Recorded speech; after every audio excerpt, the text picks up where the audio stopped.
And welcome back, everybody, to another episode of Benched with Bubba, continuing our team by team previews to get you ready for the 2023 fantasy baseball season. And we wrap up the NL Central with the Pittsburgh Pirates, a fun team. I think it's more fun than most people give credit for. We'll see how this goes, but it'll be interesting for the youth and maybe a non Bryan Reynolds trade. But again, we'll talk about that in a second here. I have a special guest to help me break down the Pirates. You can find them over at rotoballer.com doing everything baseball, football, basketball, probably anything else that you could think of. He'll do it. He's a busy man over there. He's on Twitter at Thunder Dan DFS. Dan, how we doing, my friend? Bubba, thrilled to be here, man. A huge fan of your work and big fan of this show, and I'm glad to finally make it on. I know I'm like the resident Pittsburgh expert, but not really though. I hope I'm not too negative about my own team. I have very low expectations, as we kind of get used to in Pittsburgh. But It'll be fun. I appreciate you joining me. It's been a long time coming, and don't worry about the negativity thing. I had Jeff Erickson on to do the Reds. That was a very negative oh yeah, podcast. I just did a Giants preview earlier today. Not the most positive podcast, so I get it. I get it. There's just some teams we just have to cover, and that's just sure. how things go. But before we get started, let everybody know what you got going on at Rotoballer, because you got, like, I'm not even joking. Dan's got his hand in like a little bit of everything. Yeah, man. I mean, just like I do most of the DFS bet. I've been a lot more into sports betting the last 2 years. Nothing against DFS. I still play DFS every day, but do a lot more sports betting stuff. I'll be doing definitely some baseball betting stuff here coming up, and hopefully Eric Smolsky and I reboot our podcast that we had last year that we did a little bit during baseball. The learning curve, and I have my own sports betting Substack too. It's been going strong here for since last baseball season. So check that out if you get a chance. But yeah, a little bit of everything, man. Like this, things are finally starting to calm down. If you would have talked to me back in like November when it was like baseball was wrapping up, football was midseason, basketball was going strong, but football is at least over, and now NBA is on All Star break after tonight. So I'm like actually ready to dig in and like I know a lot of you baseball, all your baseball guys are like already been in it, but I need to play catch up the next week and get myself ready for baseball season. So Yeah, it's the perfect time to get ready. Like you said, the All-Star break and everything coming up. So Dan knows his stuff. I ain't worried about that. He'll get caught up pretty quick in that regard. Let's talk some Pittsburgh Pirates. Let's have a little fun here. yeah, And we'll start with like the most exciting guy potentially, and that's Oneil Cruz. We know everyone's going to tell you about the swing and miss with Oneil Cruz, but that improved as the season went on. yeah. Ridiculous power, ridiculous arm strength doesn't really help in fantasy. But what's your kind of thoughts on Oneil Cruz? ADP of around 74 the last few weeks, and it's kind of a risk reward pick. It feels like. Yeah, it is. I mean, I was just looking at his ADP here and I was like, wow, he's really up there. But I get it. Like all the Statcast metrics are like just through the roof. Speed, the like the exit velocity, like he was like just when he does hit the ball, he just absolutely destroys the baseball. And so all the like, all the metrics are there. Can he make more contact? And if he does, you know, and will they let him steal bases, encourage him to steal bases? All that's kind of up in the air. But I think you're drafting him on his upside there at that point. And if you're someone who doesn't want to take a risk that early, then don't because he certainly is risky. Like he's got a pretty big hole in his swing. He doesn't hit breaking balls real well still. Like there's reasons to be again, I don't want to be overly pessimistic as a Pirates fan, but there's a lot like certainly is a raw talent, but there's a lot of question marks if he'll take that next step to being more consistent, this season. So Yeah, I'm 100% on board with you. And that's why I've had trouble drafting him at all this early draft season, just because at that price, I kind of feel like I need him to pay off more. But he does have the ceiling where he could blow that price out of the water sure. if he figures it out. But that's a big if, of course. Right. And that's just I'm not a real risk drafter type situation. So Sure. I've had problems doing it. So I wouldn't worry about your quote unquote pessimism here. It's a interesting situation with him. If he can start hitting the off speed pitches and lefties better, it's more appealing, but, Yeah. I kinda just see it first. The lefty thing's definitely a problem. His lefty splits were really bad last year. And if he's going to be hitting first, he's going to play every day. Like he's not just like a platoon guy or anything. You're not going to get around it. He's got to figure out how to, work some counts and just be like a more consistent hitter. He's not facing, these AAA pitchers anymore. But he is a pretty good bad ball hitter too. Like he's like kind of reminds me of like a Vladdy Guerrero where he'll like take one off of his shoes or he'll hit one at his eyeballs out, which is cool. But Today you gotta be disciplined too. Yeah, so it'll be interesting. It'll be fun to watch. I don't know if I'll have any shares, but it'll be fun to watch for sure. Let's go to Bryan Reynolds here, a stud outfielder, ADP of around 91. We expect usually a good batting average. Kind of struggled a bit last year, but the power's been there. Occasional speed, rumors of a trade. What are your thoughts on Bryan Reynolds this season? I mean, that's a guy who feels more safe drafting based on we've seen him do it now a number of times. He is like the opposite, like probably low risk, low reward because I don't know that you're going to get much more ceiling out of him there, right? But you're Mhm. going to get, you know what you're going to get. You're going to get some steals. You're going to get good average. He's a switch hitter, so he's never. You can always spin around and have the platoon advantage. And then if he does get a trade out of there, I don't know. We're all speculating. Then he could land somewhere but in a better lineup with more lineup protection and maybe a better home park too for power and stuff. So I do like Brian Reynolds. I'm kind of a fanboy of his. I'm very bummed that he's leaving Pittsburgh, but yeah, he's to me he's a pretty safe. He's kind of the opposite of O'Neil Cruz. He's a very safe pick there. Yeah, I'm with you. I feel like the batting average has to bounce back a bit. Yeah, So if that bounces back with the power, like you said, if he relocates, no offense to the Pirates, none probably a better taken. team, like you No, said. yeah. So it is a very enticing situation with Brian Reynolds in a big way. One of the players I've had a tough time with every year because I'm just waiting for it to happen is Brian Hayes, and like right now I'm kind of hesitant. But we saw the 20 steals last year, which was Hmm. nice. We still haven't seen the power because it's the ball on the ground so much. Right. But what's your thoughts on Brian Hayes? Still super young. We know he's talented. It just hasn't all come together yet. Yeah, he's so toolsy. Like he really is. He did battle injuries a lot last year. Especially earlier in the year. I think if you, it's hard to really judge him too much until you see him healthy for a full season and what he can put together. So he's a guy. I mean, looking at his ADP, I think he offers a lot more reward at his price versus like an Cruz with Mhm. a safer floor too. Taking him later on in drafts. Yeah, I like him a lot. Like, how often are you going to get 20 steals from a third baseman? I mean, that's a pretty rare combination there. Can hit for average.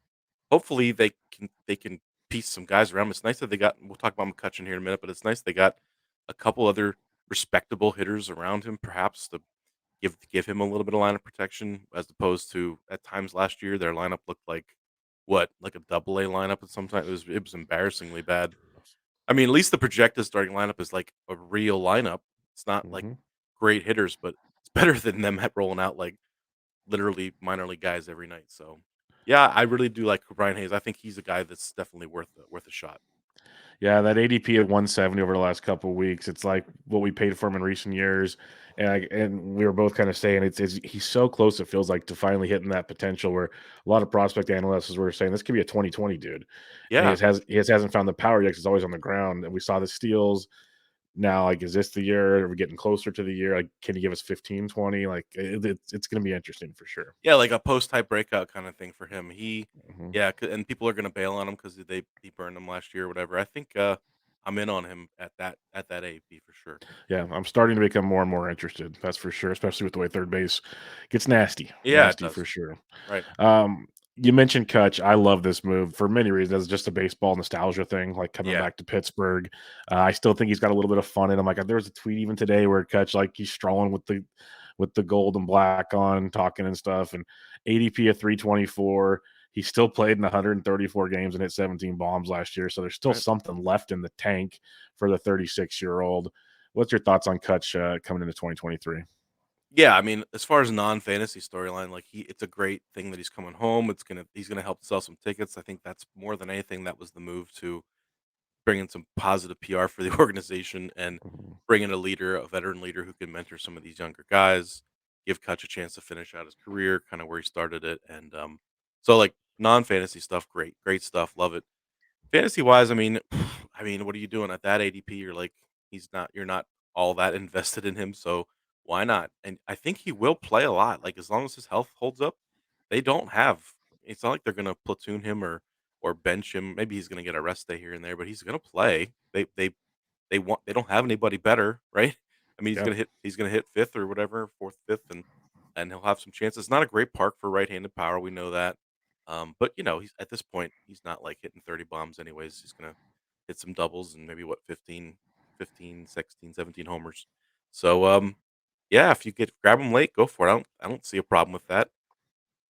Yeah, that's where I've been. I've been taking him late in a lot of my drafts and hold leagues and everything, just hoping he plays because I think he will unless he gets hurt, like you're saying. So enjoy Yep, one more good hurrah from pretty much. McCutchen and, Yep. and, and have some fun with that. I'm not going to compare this to McCutchen, but it's another veteran that hit 19 home runs last year, hit 202. I don't see him to be that bad of a hitter, but it's been bad for 3 straight years. Carlos Santana's ADP is way outside 400. Is there any fantasy relevance here, or am I just like on pure speculation? Yeah, I've seen people throwing his name around, and I suppose he'll. I mean, they have Choi now too, but like they can DH one of those guys and they can play the other one at first. Um, well, if he's gonna play every day, and it is a short porch in right field, is he gonna maybe bounce back with some homer? I mean, he's always been a guy with good plate discipline, walks a lot. Um, but I don't know. I don't know if I see a ton of upside there. It's just it's tough to get too excited about it because like it kind of feels like one of those moves where the Pirates just bring in a guy who is gonna fill the spot, right? A name everybody knows. He's just there filling a spot in the lineup. I don't think he has a ton of upside, but what you could do worse. You could do worse down in that Mhm. range, I guess, and later that late in drafts. A few other guys I didn't put on the outline, but if you have any interest in any of them, let me know. Like there's G-Man Choi, Jake Sawinski, Rodolfo Castro, anybody else that could potentially Cal Mitchell in the outfield. Is anybody that stands out as a maybe a fantasy dart somewhere, or we kind of already hit the main targets here in I Pittsburgh? mean, it's gets pretty thin down there. I'm definitely out on Choi. I'm not a big Choi guy. Cal Mitchell is really it's a minor league talent kind of guy. Um, Rodolph Castro. I mean, Castro's got opportunity now with like Newman gone and is going to play and it showed had a little pop in his bat. He's like a guy to at least have on your radar, right? Maybe late in 100%. drafts or like a keep your eye on if he's on waivers the first few weeks, see what he does. That he certainly should be on your radar. I think I don't know that you have to invest in him. But, I mean, are we gonna talk about Andy Rodriguez at all? Because that's a guy I think I mean, I just don't Yeah. know what the organization's gonna do with him because he's a guy I do think you could be excited about if he gets an early call up. Yeah, I was really bummed when they went and signed Austin Hedges because that's just a veteran to get in his way. And they have Clevin Yeah. Plawecki. It feels like they're just waiting to like for service time with Indy because I love Indy. I've talked about him way back when, when I was bored in December, Yeah, as a sure. guy that has like super talented hit tools. Just can he get playing time? So what are you hearing? What are your thoughts in Pittsburgh on like the Indy hype train? Well, I was asking some of my buddies who are Pittsburgh baseball guys, and I don't know that anyone's all that excited about it because I think everyone just thinks the organization's gonna screw it up and not, play the service time game and all that stuff that they tend to do. But gosh, if they brought him up, I mean, he doesn't have to catch, right? He can play in the field like as a pure baseball sense, it would make sense to bring him up and use him. He's clearly one of the best hitters in the organization. Um, I don't know that they're going to do that. I know that if they struggle early, right, or if Hedges doesn't do anything, and Plawecki, like those guys are just right. They're just placeholders. I Yeah. mean, if he gets a call up and gets a chance to play every day, he certainly is going to be worth it. I don't know that you can invest in him in drafts with that being the assumption because just you can't count on the Pirates to. I mean, how long did they take to bring Oneil Cruz up? That was driving people crazy, right? Yep, 100%. Yeah, and I was hoping Indy would get the chance, just like we thought Cruz would get the chance. That's a great Right. comp, and we'll probably have to get stuck with the same, I guess, conundrum Yeah. for most of the season. But when he does get called up, it's going to be a fun run for what we've seen with him so far. So, No doubt. 100% on board with you on that one. Let's head to the mound. Let's talk about one of your fun arms here, and Roansy Contreras, who we saw a lot to like, but also I guess a few concerns. ADP of 288 right now. But the biggest thing is like the walks with Roundsy is the control. Yep. What are you thinking about this kid? He's still 23 years old and he looks like, could have a good run at it this year. Yeah, I mean, I like him a lot. I think you can see when you watch him pitch, you can see that he has the stuff by clearly, and he has some times when he's on and he looks fantastic, and then there's just times where he, like you said, he doesn't have his good stuff. His controls off. He's leaving pitches over the middle. Um, I mean, I'm at that ADP. I'm interested for sure. I think he clearly has like some elite talent. I like him a lot. Maybe it's wishful thinking that he's just going to come out and dominate early and be that ace that they need. Um, the guy who actually I think is a little more compelling, right, is probably Mitch Keller, just because you can get him Yeah. so much cheaper. But I don't know if you want to just segue right into Keller or what you think about. What Yeah, do you think about Roansy? the only thing I was gonna mention about Roansy is he threw 130 innings last year, which is a big plus compared to some of these other young arms. Yeah, So I think we can get like 150, 160 out of him, which other young arms we can't. So that's intriguing. And my buddy Michael Simeone, he's very, very high on Contreras. Just if he ever could control, like limit the walks, he says the sky's the limit for this kid. So he's we'll really see. good. We'll see. But yeah, Mitch Keller, it's a great point. His ADP is around 360-ish, give or take, over the last couple of weeks. Almost 160 innings last year, and he's sub 4 ERA. People might not understand that he Yeah, did that, they and forget. he seems to keep improving. Dan, so what's your thoughts on him? So I've been trying to dig into Mitch Keller because it was like we've come full circle with him. Like he, all the hype last year was that he, changed his motion and his arm slot. And he was throwing like what 98 or 99, and that was the big deal. But he still was like, it was straight. He's still leaving that pitch in the middle, still getting hit. What he did, and you know, we have a lot of smart guys in the industry, right, who break down pitch mix and Mhm, look at how these pitchers evolve. What he see started to throw that sinker, right, and mhm, I think he finally clicked with him, like that he needs to pitch. Like, yes, he's got a big arm. Yes, he's good. He can throw hard, but like his four seam fastball does not is not a great pitch, right? He throws it hard, but it gets hit hard. So he switched over to that sinker, and that's when he really had like I don't know how he finished out the year, but I'm pretty sure if you look at his splits, like second half, he was significantly better, right? yes, he was 100%. Right, Yeah. and I think a lot of that had to do with that new pitch mix, him Mhm, figuring out kinda how to harness his stuff. He doesn't have to strike everybody out, right? Get ground balls, mix in his changeup, his curveball. So that to me is compelling because when a guy figures out how to pitch, right, and he's not just trying to throw all arm and be, like a raw talent kinda guy, I mean, that's what you want, right? If you can stay on the mound and 100%. give you 6, 7 innings a night, like, that's why I'm control I think he again, like a kind of like a post type sleeper kinda Mhm. thing, like, people are probably tired of Mitch Keller because he's burned them so many times, but he's a guy I think maybe figures it out and is more worth the investment in his ADP. Especially, like, we forget, or some people might forget, his second round pick in 2016. So, like, Right. very hyped up. He's only 27, still super young. He's figuring it out. You said he's learning how to pitch, which a Mhm. lot of these young kids just like to throw. Right. So it is very intriguing to see where that goes. And I'll keep taking, I always take flyers on Keller because I guess I'm a stupid believer, but it started to pay off last year. So I'm ready to go back to battle with that one Nice. yet again. You guys picked up Rich Hill. I know it's not a sexy name by Dick any Mountain. means.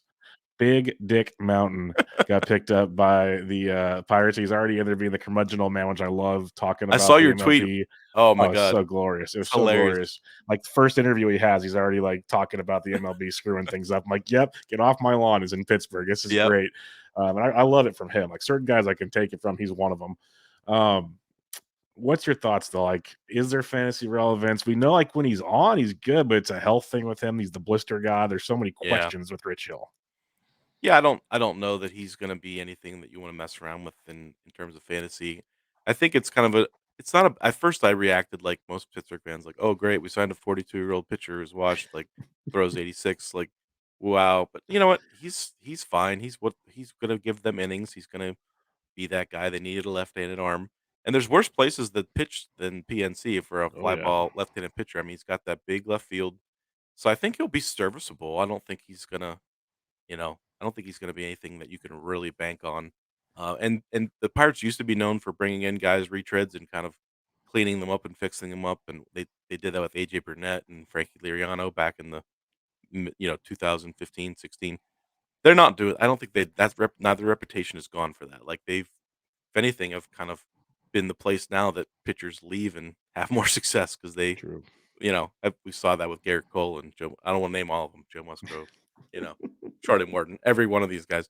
But so Rich Hill's just putting in time, eating innings. I can't imagine that you really want to give him any kind of look for fantasy purposes. But hey, I mean, it could be worse, right? I think Yeah, it's one of those things where he's just going to be a nice bridge stream. guy, right?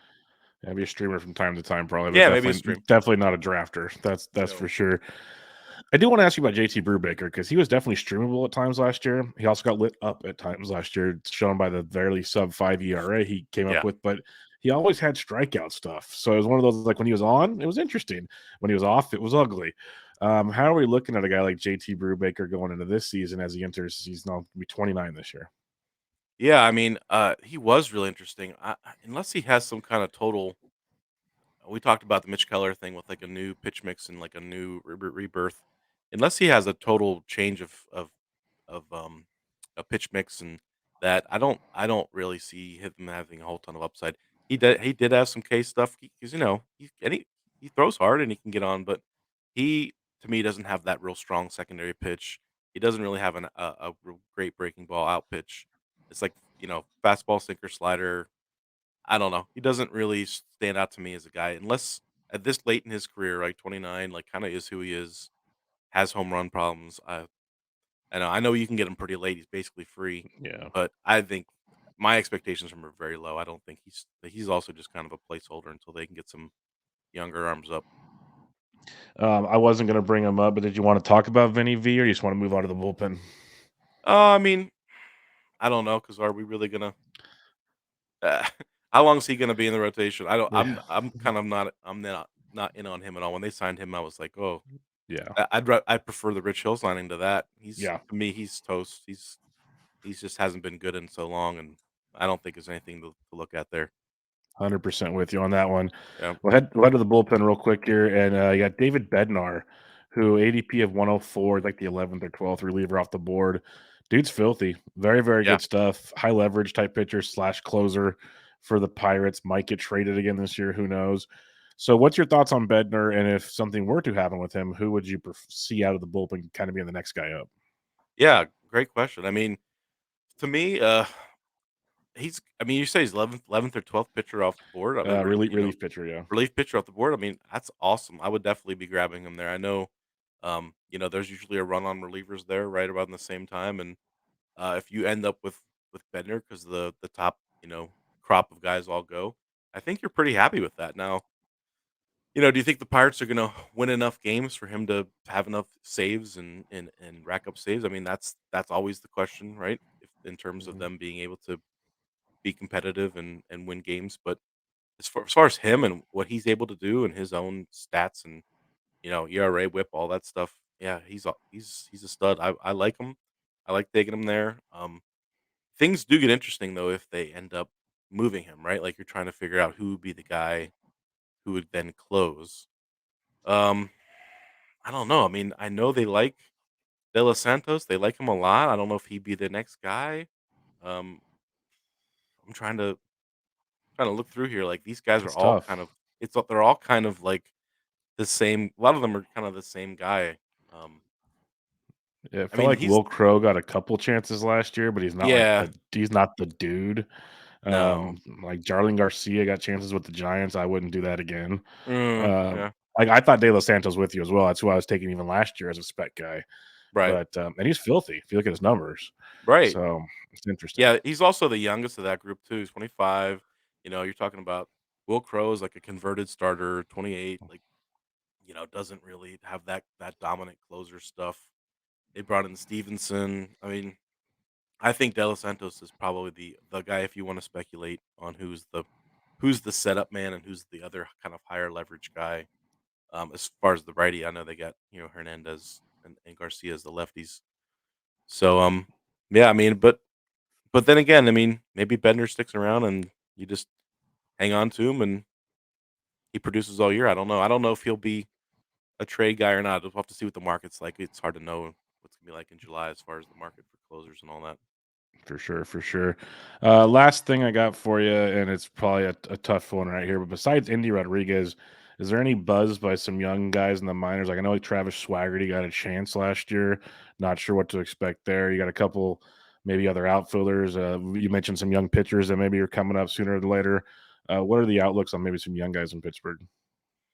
Yes, I mean, Swaggerty did some stuff last year. I didn't mind him. Yeah, he had some tools. He's kind of a toolsy guy with speed, with a little bit of power. Um, Henry Davis is like the other big prospect, but I think he's still a full year away, and they're certainly not going to rush him. He battled some injuries and stuff too, so I think he's got a whole nother year to kind of get seasoned at Double A, Triple A. Pitching is interesting because, there's not really that one guy that I don't know if maybe you have an opinion here, but there's not really that one guy that stands out as, like, the next big prospect to come up for me at least. Um, No, I have nobody here. It's a yeah, smorgasbord for me of like at least the top three. yeah, right. So, you're looking at these guys and you're just like, probably have to wait and see which of them actually do anything in the minors this year because they're all just guys who they're all hoping the organization is hoping someone emerges, a couple of them emerge and show something, right, at Mhm. double A, triple A to even warrant, that promotion. I mean, that's why Rich Hill and freaking Brubaker and Vinny Yep. Velasquez are in the rotation. Like they don't even have guys that they're ready to start out in camp ready to say, "Hey, we want to start you at the major league level this year." So it's kind of a gets dicey. It's kind of just a dart throw down there, honestly. Yeah, it'll be interesting because like I'm just looking at roster resource here, and they have a bunch of them coming to camp, so that's interesting to see. Give them some experience, but like you look at your top three potential pitching process: Yohan Oviedo, Luis Ortiz, Mike Burrows. You look at projections: 4.4 ERA, 4.39, 4.41, 88 Right, innings, 81 innings, 67 innings. So it's just like even the projections, like we have no idea. right. We That's have what I no mean. idea. I'm looking at it too. I'm looking at the same thing, and I'm like, which one of these guys has upside? But all of them are kind of like none of them The are like same. super young, right? That's why Um, it's like you said. It's whoever can get off to a good start at AAA, you're getting the first call. yeah, right. That's kind of how I'm thinking too. I mean, and I don't know. Maybe someone does take a big step and emerges, but it's a little bit. I do like the fact that they're stocked. I think they're stocked up on some hitters and coming up, and that's pretty exciting for the organization. But pitching is kind of looks bleak unless some of these guys emerge this year. There's not a lot of buzz about the next big arm coming up. It's a very much a question mark. Yeah, like you got a lot of potential prospects if you believe in prospect rankings, but they are all a bit away, as you're saying. Like even Piguero at second base and shortstop, maybe he gets a shot at something, but I wouldn't even think too much with that. So yeah, I think we got another year or so before the prospects come up. Cause like you got Nick Gonzalez, that'll be a fun one, and Yeah. that's but I don't even think he's coming up yet this year. No, I He don't kind of think. struggled at the AFL when I was over there. So yeah, Yeah, he's like a year away. I mean, like you said, the next big crop of guys are almost like a full. I mean, and full they're pretty yeah, loaded. They're pretty loaded yep. in the lower levels, but like they're kind of stuck right now coming through the single A, triple A, or single A, double A kind of channel. But triple A is just this kind of hodgepodge of like, and you hate to say it, but like a bunch of guys that are just kind of hanging out as placeholders there until that next wave of guys comes through. Maybe they'll make some trades with Reynolds and others guys and Mhm. stock up on some prospects. That'd be kind of cool since they clearly are rebuilding, but who knows? Yeah, they're close because at least they're doing it the like, okay, not the right way, but close to the right way. Because when you sign the Rich Hills, the Velasquez's, the Santanas, these guys like they're just old dudes to place fill until your prospects show up. So they're at least kind of doing it. They're not like locking up big contracts, which is good Right. to see. Question I have for you: Who finishes with the worst record, the Pirates or the Reds? Uh, You can keep your homer hat on if you want. I don't I care. mean, I'll be honest, the Reds are in trouble too, like Uh huh. pretty bad trouble. I like what the Bucks are doing to an extent. I just think everyone we get this very conditioned response to Pittsburgh. Like they're ready for the Pittsburgh because they've made so many big bad trades and front office blunders that they're waiting for them to make a really bad trade or a bad decision or sell Bryan Reynolds for peanuts or whatever. Like it's just kind of like what you're used to doing. But if they don't, right? If they can get some value out of these last few guys and get some of these clearly talented like they could be like a Tampa Bay type team in a couple years where they have, a decent amount of young guys and they make some noise. I'm not going to say they contend or anything like that, but that they're respectable, like that they're an actual respectable baseball team that you would pay money to go see and not, there's a clip I watched last year of this they were playing Boston and the Boston announcers were like, "I don't even heard of this guy before." They were like going down the roster and they were like, "Is this even a major league team?" Like they were being jerks about it, but I mean Yeah, it's true. it's And true. by the end of the year, it was literally guys who even baseball guys didn't know who they were. Like Cal Mitchell, like people were like, "Who was?" The outfield Yep. was all prospects and not prospects, just minor league guys who aren't even prospects. Jack They're just Skawinski, sorry, Jack Jack Sawinski. Skawinski sucks. Like he's Yeah. not good. He hit a bunch of home runs last year, but he's terrible. He's not going to do anything. Yeah, no, I'm with you. Like, we do Uh, we do DFS every day. And you're sitting there going, okay, who's pitching against the Pirates today in yep. Pittsburgh? Even that's even the best spot. Like it's in Pittsburgh. Let's go. Like Let's you're go. on. I don't care how much it Yeah. costs. Yep. You're in. Yeah. It's- Those K props, man. Like me and K oh props. yeah, I'm like, I got to do it against my own team. Like 10 yeah. strikeouts is coming. You know what is coming. But maybe it'll be a little bit better this year with Kutch in there and I with think Kutch can help a lot. Santana maybe teaches some plate discipline to the right. kids. Like that's why I'm hoping that's what some of these like. I'm always like an optimist as a guy that played baseball so much. Is you Sure. bring these guys in and like I say, have these young kids sit in the dugout next to this guy. Like they need to just sit here and Right. soak everything up. That should be the goal. We'll see if that's actually happening or not. So Right. And too that'll be many the of those question. young guys in there at the same time are just like, hey, are out there trying to outswing each other, and then it Yep. gets ugly real fast. But yeah, I mean, my expectations are tempered, but I think there's a lot of reason to think they'll be better. Although the Mhm. floor, the bar is very low, they'll be better if they can stay healthy and these guys perform pretty. And some of those young guys take that step, like we talked about Hayes and maybe Mitch Keller and Roansy and those guys and Cruz. If they take any kind of steps, I think they'll be competitive and they'll at least you know won't be the scourge of the league. So I'm going to say Pittsburgh wins more games than the Reds because I hate Love the it. Reds. Love it. That's why I wanted to get a little spark at the end there Potentially to get favorite Pittsburgh Pirate moment of my lifetime is probably watching the Russell Martin home run off Johnny Cueto as after he dropped the ball drop the ball. against the Yep. Reds. So I mean, I hate the Reds, so I'm gonna say Pirates. There you go. Love it. Love it. And on that note, we will wrap it up there, my friend. Before I head out, remind everybody where they can find you and what you got going on. Yeah, check me out. I'm at ThunderDanDFS on Twitter. You can link to my Substack there if you do any kind of betting stuff. I'm covering the NBA here for the rest of the year, and then we'll be doing some baseball betting too. And like I said, K props are probably my favorite one. And yeah, check me out anytime. Always putting some stuff out there. And thanks again, Bubba, for having me on, man. I was thrilled to make it. Appreciate it. Yeah, for sure. And we'll do it again sometime. I've been Sounds wanting good. to have you on for a long time. This was the Pittsburgh part made it easy, but we'll get you on here again and we'll talk some fantasy baseball and have some fun with it. But make sure you guys check out Dan on Twitter at ThunderDanDFS. Sharp, sharp mind. He was the 2021 FSWA Basketball Writer of the Year. What are you nominated? I know you have at least one nomination this year. What are you nominated for this year? Nothing for this year. Okay, sorry. That was No, it's okay. Eric No. again, I think. Yeah, Eric Yeah. is like, He yeah, always don't get get me started. yeah, Eric's I know. nominated for everything all the time, but I'm happy Okay. for him. He's a good Yeah. guy, sure guy. He's a great guy. But yeah, check out Dan. Awesome, awesome stuff. If you get an award, you know what you're doing. So check him out, Thunder Dan DFS. And this was your Bench with Bubba, Pittsburgh Pirates season preview. Catch y'all later.